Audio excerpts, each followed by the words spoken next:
So today is Saturday, November 12th, and I know it's been a long time since I posted, but I've been hard at work with the Build Assist and the video series that you guys are, anybody who's in the process of building or going to be a future builder is going to be really happy with that. But anyway, I got a lot done on this plane as well, doing the nights and weekends stuff.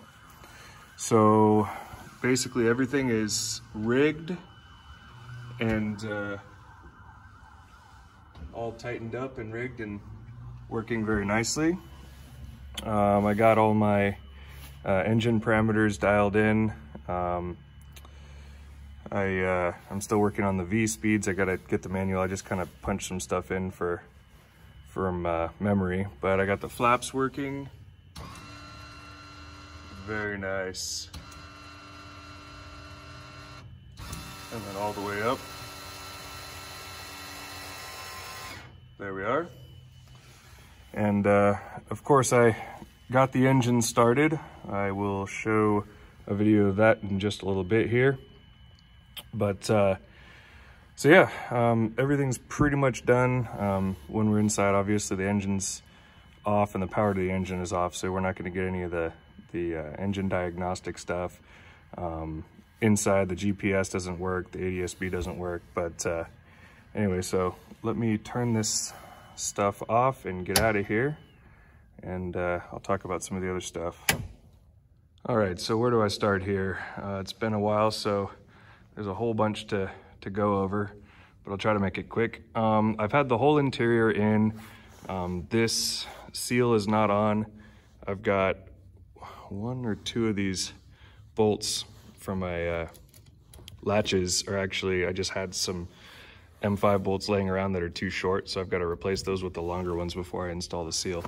But anyway, I've had the whole interior in, and everything's test fitted and looking really good. So I'm really happy with that. And I'm slowly kind of taking it back out because the DAR is going to want it all out to do his inspection. And speaking of that, I got the paperwork filed today actually. So I'm waiting to hear back from him and see when we can get that scheduled, but it's more or less ready except for just one or two things. I've got the stupid experimental stickers on order, so they'll be here soon, and my end number. I'm just going to do the 4-inch number on the tail there. So let's see, for rigging, the tightening these rod end bolts, the lock nuts, be really careful to make sure that push rod doesn't turn while you're turning that nut. Just the slightest adjustment, especially on the ailerons and the flaps, just a slight accidental twist will make your two ailerons not line up perfect anymore. So what I like to do is just put one bolt kind of on, just touching to the push rod, and then the other nut touching to the push rod, and then slightly tighten this one more, then just kind of doing back and forth on one end then the other. You slowly just kind of clamp it down without as much risk of twisting. So to do the flaps, this isn't in the manual, or it's not entirely in the manual. Basically you tape off the flap with your root of your wing there, so it's sitting level, with about half the threads on each end of your push rod to your flap. And then you go in here and so don't mind that rivet. I know I gotta cut it and drill it and replace it, but I don't have that stuff at the hanger here. So anyway, back to the flaps. So these AN bolts, I couldn't find them in the manual. So basically they're included in the kit and they're the perfect length to bolt down on there. So you put 2 on each end, 2 on this control rod, 2 on the actual flap control rod there.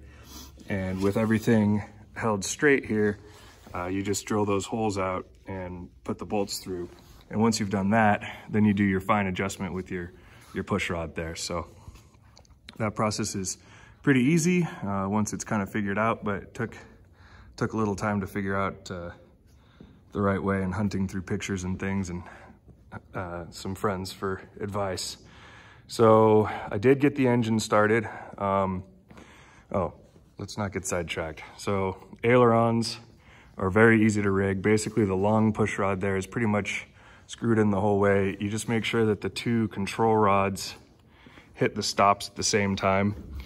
And once you've gotten it like that, then you put them centered and then make both ailerons sit nice and straight, and that's pretty easy. And then same thing for the elevator.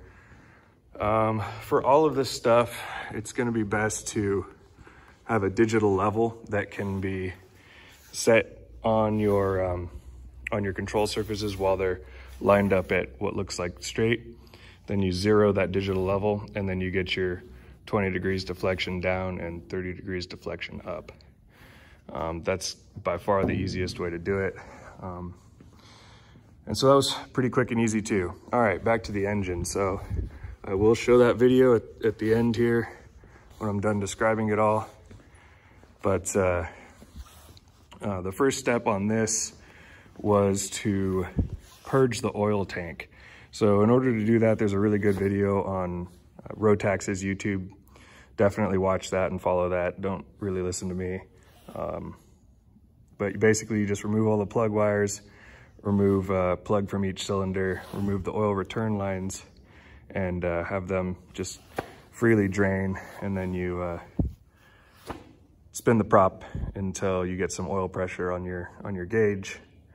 And that's pretty much it. So anyway, like I said, don't follow that instruction, watch the Rotax manual. So got the oil purged, got the coolant topped off, then I went to start it, and unfortunately after it started, I did realize I forgot to install any leaks. So there was no oil leaks, no coolant leaks, no fuel leaks. So no fun problems to have to solve, but that's why the bottom cowling was off, giving it a once over and checking it all out. So yeah, so I think that's pretty much it. I will hopefully just film another video next week to update kind of when the DAR is scheduled to come out. I also got my placard there installed. So yep, so here's the video of the engine starting, and have a good weekend, everybody.